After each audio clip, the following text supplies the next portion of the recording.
Okay, this video is going to be weird because I've just got so much stuff to show that I don't have room for all of it, so I'm having to begin with 3 GameCube controllers that I purchased. Alright, and we'll just toss these on the chair over here. Let's see. Pokemon distribution today, or this weekend, starting this weekend, Target. It's technically these, but they still had some of these from a couple months back, so yeah, I got to catch up on all that. That was cool. I got Octopath Traveler. I'll talk about that a little bit more later. We got a Pacific Rim Uprising and A Wrinkle in Time. This one may be a question because I don't think it scored well. I don't even know about this.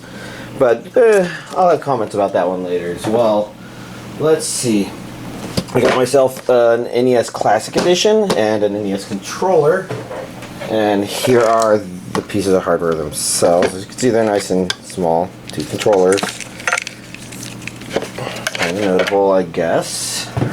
And last but not least, I think in the non-anime stuff is the Pearl and Marina Amiibos, which adds to my Splatoon Amiibos, so that's pretty cool. And I guess I'll toss this over there. Now, as you can see, things start getting complicated because this isn't everything that arrived today. This is just one of 6 packages I'll be opening, but this is the huge one. So obviously this is the Mobile Suit Gundam Origin Steam Gerb, and I'm opening this first because I want it to be on the bottom of the pile of stuff that I look at. But I need to deal with wrestling it out of this box here. Oh dear. I think previous ones I maybe never showed the boxes being opened. Hold on, what is that thing? Okay. Sorry, I saw something sticking out of the box, and that was the receipt, which, you know, is good because so I don't have to fish it out of here.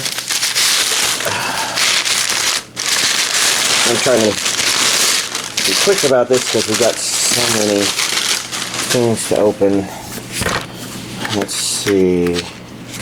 I'm looking at a little flap here.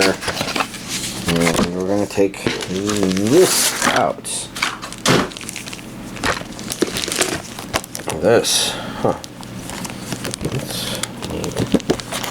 I'm wondering if it's one poster or if there's a couple things in there, but I generally don't open these. So before we go and open that, oh look, here's a thing with 5 things. Can't even really say this is all the Amazon orders, because there's a bunch of others. Well, I mean, one other. Actually, let's go to that one other, which is this one. Let's just rip this open there.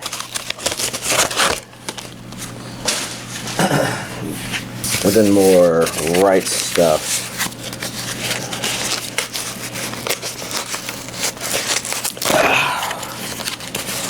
I should have probably kept track of which one arrived yesterday. Oh well, it doesn't really matter. Let's see, just got to make sure that this goes here. Another right stuff package. Huh. Oh, okay, there it is. I was looking for which side was the bottom so I could start forcing it open like that.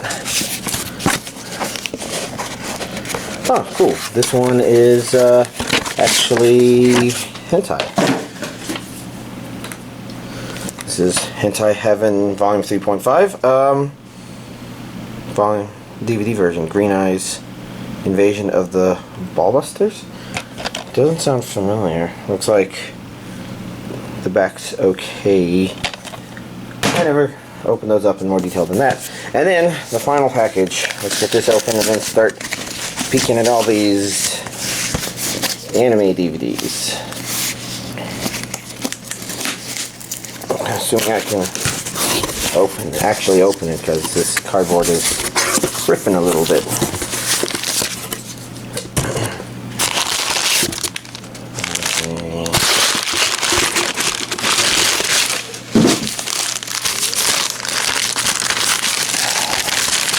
trying to remember what else shipped.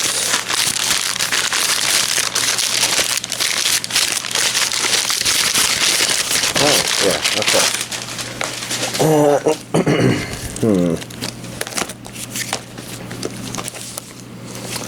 Alright, so we've got a good pile of stuff here. I'll set that aside and actually begin with this. Somewhere here, oh there it is, on the top over here is the lip of the plastic. And this here I tend to do stuff with, and this is the full art. Okay, yeah, nothing on the back. That sounds about right. Silent Key Animation Picture Book. Yeah, I do believe this is something that...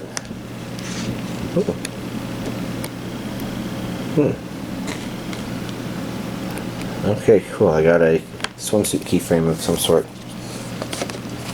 Let's set this up here. Set this aside. Set this aside. This in here. Storyboard and animation settings. Just flipping through it. Yep. That's the storyboard and animation settings book. And then finally we got Mobile Suit Gundam The Origin Volume 6. This is the actual thing, and I do believe for these I don't think I need to keep the plastic. Maybe I have before, maybe I haven't. I don't know. I guess I don't care. I've got the box to put it in. Direction commentary.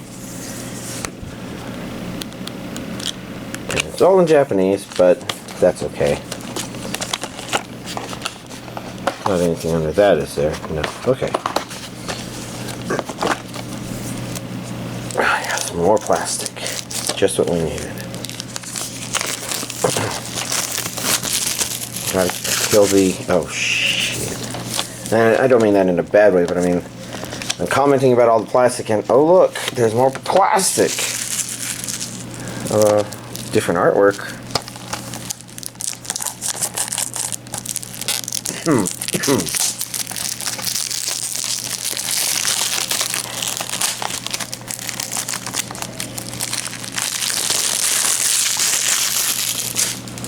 Okay, and now we finally get to peek inside here. Rise of the Red Comet. If I could comment, and there's a special disc and another booklet. It's almost like every layer has an additional booklet to it. It's kind of funny. Well, I'm pretty sure I got the 5th volume. So 6th volume here is, you know, just continuing on. If I didn't, I obviously have something to catch up on. But I'm pretty sure I did. So the important thing is to get all of this back together. And successfully close it. Alright.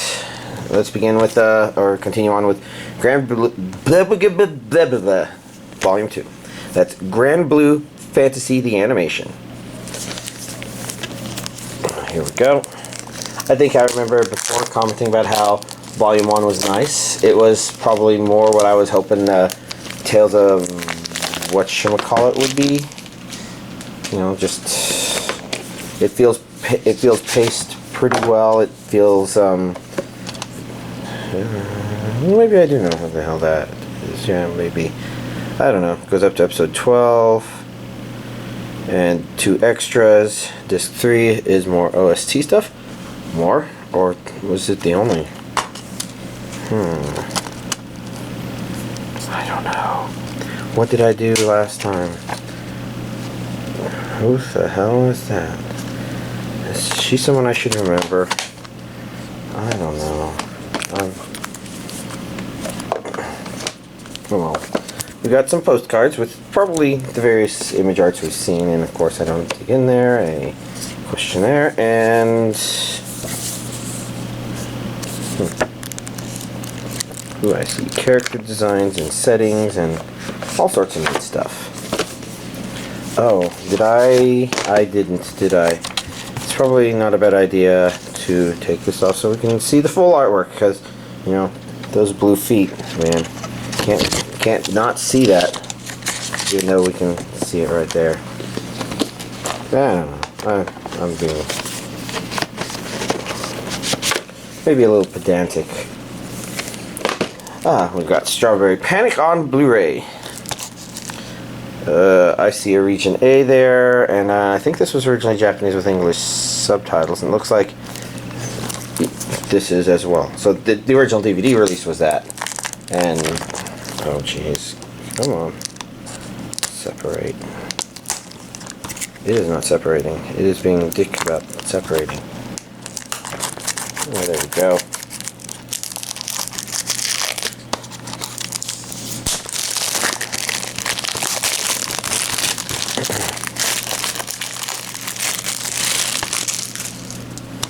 Alright, and then on the inside we have 2 discs.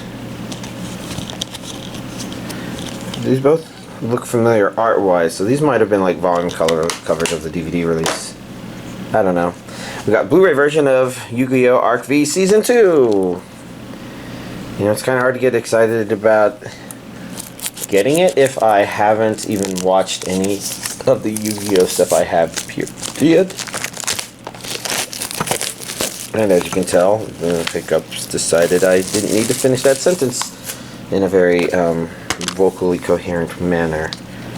Season 2, Disc 1, Disc 2, Disc 3, Season 2, Disc 4, Disc 5, Disc 6. Interesting. I didn't know these were Blu-rays. Maybe these are supposed to be played on the PlayStation 1. I joke, but part of the reason I was checking is because I'm wondering if these are rewritable Blu-rays, because the artwork also feels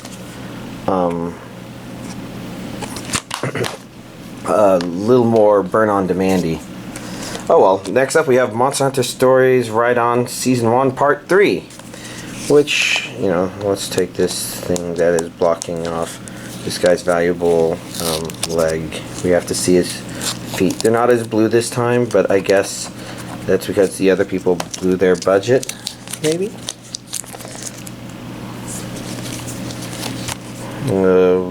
What the hell? It's kind of hard to process that because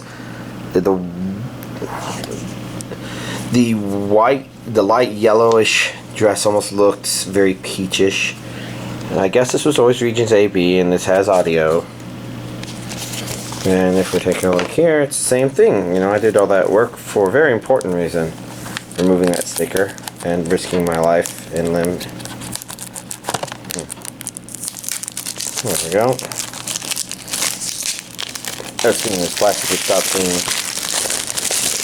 so tenacious. And let's see. Set that aside, and we can have 2 discs, and then this says DVD up there, that says Blu-ray up there. Who'd have thunk the Blu-rays would be blue? And we got this image again. Obviously this is the popular one for this, unless this is consistent with the way the other Monster Hunter Stories things released. Oops.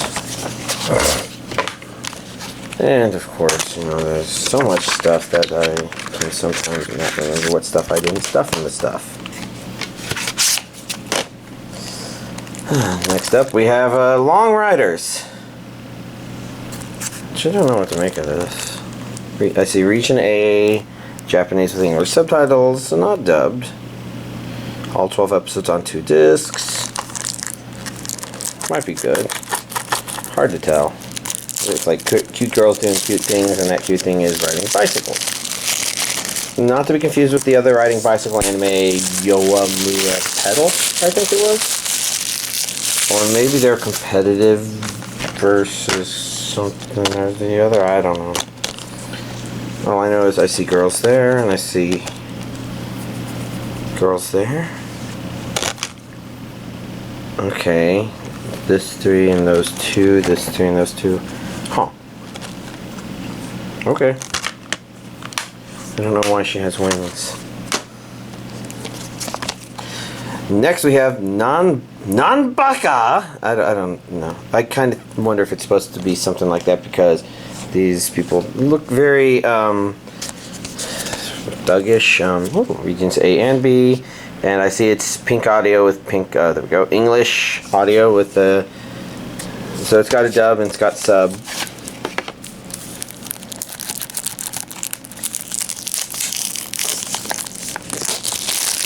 Yeah, whatever. Yeah, we're opening this, and I don't know what to make of this either. It might be good. I don't know if the name stands out. I can see this says Part 1 Blu-ray. So the Blu-ray is green. That's good to know. And I'm having trouble seeing some of this stuff, but that's disc 2. And this is Part 1 DVD. And is this different from the other? Is this the same exact artwork? This looks like the same artwork as here. Interesting. Feels like you don't usually see stuff like that. Oh well. Next up we have Puzzle Dragons Part 3. Let's go through the excruciating work of removing this sticker because obviously he has something on his chest that we need to see. Yeah, look at that. It's orange-yellow. It's almost orange-red, which would make it a Reddit comment. Which, you know, is synonymous with, oh shit, what did I say? I see a region A, B. I see English audio options. I think this is consistent with the other Puzzle Dragon stuff. I just don't remember them looking like Power Ranger things, Sentai Warrior things. But that's okay. You see? Same artwork. If I hadn't uncovered that, we wouldn't have known for certain. There could have been something on his chest. Okay, this one's being a little more... Oh, there we go.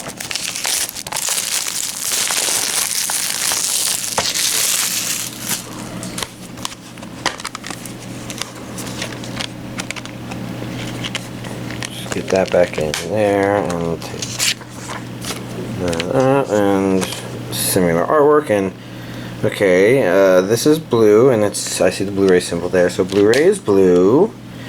2, and then DVD. I see it says DVD over that 1, and DVD 2. Just in case you forgot, we were looking at Puzzle Dragons Part 3. Unless that's supposed to be Puzzle X Dragons. But I don't know. I had a friend who calls it Hunter X Hunter as well. Even though apparently it's supposed to be pronounced Hunter. Whatever. And last but not least, we have Allison Zoroku. Okay, I was wondering something about the way her face is designed, is drawn, her character design was ringing a bell, and that's because it reminds me of Alien 9. Okay, I see a region A, B, and an English dub, so this is another, this can go anywhere. So, God, she's giving me such an Alien 9 vibe. I'm not sure if that's actually true. I'm not sure if she is, or he is. I think, is that a he? Maybe that's bumps on the chest, which would mean breast, which would mean not he. I don't know. And these Funimation things, this plastic doesn't want to, it wants to resist the fingernail. There we go. I'm not actually puncturing it with the fingernail, it's just eventually coming separated so I can open it, which is kind of weird. Okay, that's the only angle I've seen of her that doesn't remind me of that girl from Blu-ray 1. The Blu-ray is shrimp pink. That's good to know. And the DVDs are lime.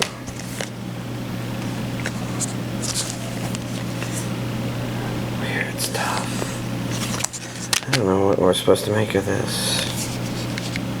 Seeing the whole of that artwork is... It worked well for it because it's busy. It's just also, it'd be nice to see it all, and that would mean taking it all out, and that's a lot of work. So I think that's everything. Oh, no, it's not. See, I completely forgot about this. And last but not least, the Grimoire of Zero Limited Edition. As you can see, you only have to wait 3 weeks past the original date, which is why I'm usually not a fan of purchasing the Sentai Filmworks Premium Editions. Now, it may have worked this time simply because I didn't have any investment in it. The name didn't strike me. It sounds familiar. It reminded me of Familiar Zero, but it's not the same franchise as far as I can tell. So as you can see, Region A, English audio, that was on the back of the thing. You can probably guess by the fact that this is open that I watched this, and I will comment about it. But overall, you know, it's a pretty premium edition. You know, it's not like, you know, that's a nice thick box, and that's nice. And then here there's a book that is intended to look like the Grimoire of Zero, and you got your standard information about the anime fair. We've got postcards, which is unfortunate because the artwork's actually really nice. Just, you know, not like from an artwork itself, but from a these characters look kind of fun and interesting perspective. But I'm going to be a lazy fuck and I'm not going to open it because I did a look around and remembered that, which is good because now here's this week's anime DVD collection update. Alright, I'm still having to do a bit of a juggling act with all this stuff, so let's just go. I think the only anime I watched is Grimoire of Zero. And I thought it was actually a pretty nice anime. Let's see. First of all, based on the way it's designed, I kind of expected her to be the main character, and she is kind of the titular character, but it's a bit like Haruhi in that the Beast Man thing is the actual main character. I think in this they are called Beast Fallen. I don't remember if I'm remembering perfectly, but that sounds right. And he's a really good main character. You basically see the world through his eyes, and the title of this anime really refers to the what do they call them? Do they call them MacGuffins? I don't remember. It's the item that drives the story to progress forward. And while there is a bit of him and her sort of thing, things mostly take place from his perspective and building the interesting worldview that is his world. Like, for her, they kind of establish she's, you know, considered pretty, she's considered powerful, she's not necessarily well known for reasons, and she's not necessarily looking for that, but there's some development that comes from developing her that seems more historical and slightly less character building. That one's a bit of a mix, whereas for him, while there's historical stuff in there's a lot of stuff about him that's just about learning his life story, kinda. Maybe not even just his life story, but really more the story about the adventure he's kind of on. And you know, it's really interesting. It's fun. If the artwork isn't selling you on him, then he's kind of a... I'm not sure how to put it. I guess the show kind of presents this idea that some beast men or beast fallen become monsters because they're treated like monsters, and he obviously is very cynical and not very trusting of the world, but in a less brooding and more, if I don't fucking distrust you, then you might cut my fucking head off sort of way. And that basically means there's a lot of room for him still being a very calm-minded, and I guess he's not always calm-minded. I'm trying to think of all the different things and if I can get a good grasp for the feeling, but there's a practicalness, like he lives in the world where he is persecuted, and he takes those persecutions to heart in a way that you would expect a very human and flawed person to, without necessarily becoming a really bad person. So it's not like he goes around. I'm trying to think if I can construct similar examples, but I don't want to dwell on that too much, because he's a good mix of competent and sometimes in over his head. He's not quite goofy and comical in that regard, because the show sets up that the Beast Fallen are usually kind of, people take advantage of the fact that they tend to just be more massive in general, massive muscles, massive height, just stuff that's like that. And I'm talking about all of this because I thought that was the strong point of this show.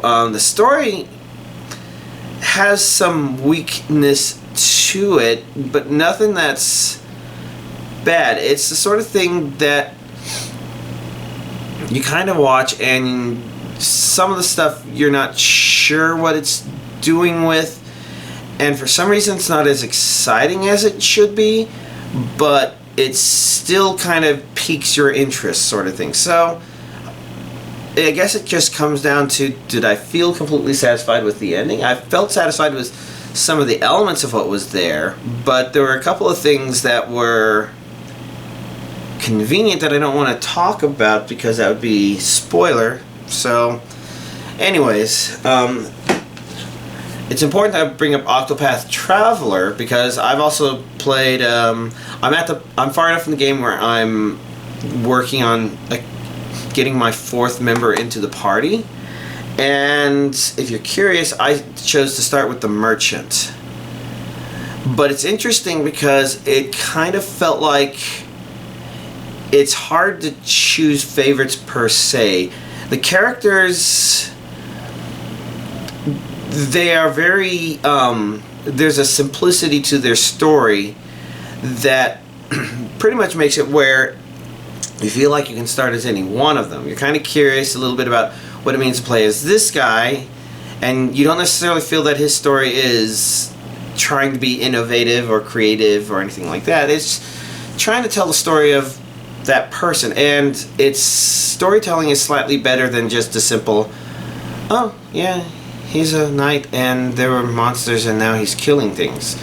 So you could say deeper than like the backstory of Dragon Warrior. That's probably not setting the bar as high as I wanted to, but the idea is, you know, there's a simple element to the story that you're like, yeah, that's a trope that starts adventures. I'm familiar with that. And the different characters seem to have slightly different wands. There seems to be similar themes to all of them. Like of the 3 I've seen, go into this cave, go into this cave, go into this cave. And that seems to be their backstories. And that's not really saying a whole lot about it. So the thing about it that's been really fun is that the combat system seems to be really well designed. Like there's all these different mechanisms that work together, and I'm not sure this is the first game to really have any of these mechanisms or to mix them all together, but it works for that sort of stuff.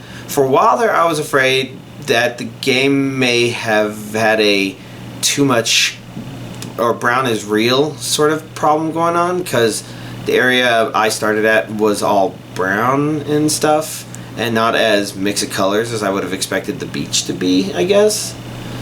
And it was pretty. The graphics are really interesting. You can, I don't think comparing it to Paper Mario entirely gets the point across, because it feels more like, so Paper Mario sort of feels like you're walking around stages, kinda, whereas this feels like your character walking around on a model. And the character doesn't necessarily feel flat. I guess it's because Paper Mario kind of, you know, twirls the sprites around to make you sure you feel the thinness of them. So this doesn't have that. It just has pixelated little characters that do stuff, and there's lots of filters and stuff and effects and blurring and not blurring, so focus stuff, just a lot of stuff to just make it feel like your character's really moving around something, and it doesn't necessarily feel like you're in a world, I guess, because maybe there's a difference between the character and the environment they're in, but at the same time it doesn't feel like you're not in that, so it's easy enough to immerse. You just kind of notice it as a weird thing. And I was trying to talk about something about the battle system, feeling like it mixes together really well, and it really does, because the reason I wanted both of these here is because while I was watching Grimoire of Zero, I was actually playing Octopath Traveler, in particular grinding for gold, because when you start with a merchant you can buy things from people, and Ma and Pa had accessories, and I'm like, oh, I really want those. I don't need those, but I really want them.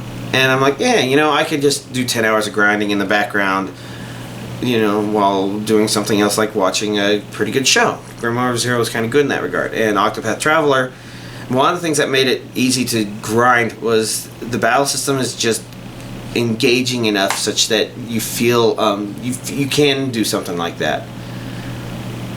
But I'm pretty sure that if you kept at it, you'd get tired. I'd get tired or something like that. I don't know. And then maybe the only other thing to really talk about is A Wrinkle in Time. And it's okay, I guess. It's definitely missing something. And I've read the books a long time ago, which is part of why I was interested in it. And apparently there was another movie that ended up becoming a 4TV movie of some sort, I guess. And I don't know how that one compares to this, but there's definitely something about this that's off. And after thinking about it, I guess they don't do a really good job of giving you that good feeling of the danger of the bad guy, I guess.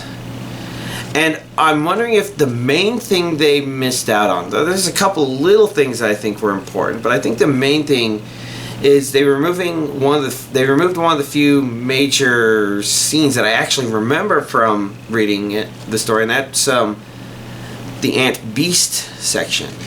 And when you get down to it, that part's important because it kind of represents our character's failure to deal with the evil, yeah, I guess they called it evil, with the evil or the darkness or whatever, which that's an important thing to do. It's the sort of thing that establishes, oh hey, this thing is actually really dangerous. This isn't just, oh, we accidentally chose the chosen one and they will accidentally make everything work. And some of that context seems to have been what was lost in it, I guess, which is interesting because there's a lot of other parts of it that almost feel like if they had done that right, maybe this actually would have been a really good movie. I guess there's also this really weird thing where sometimes there's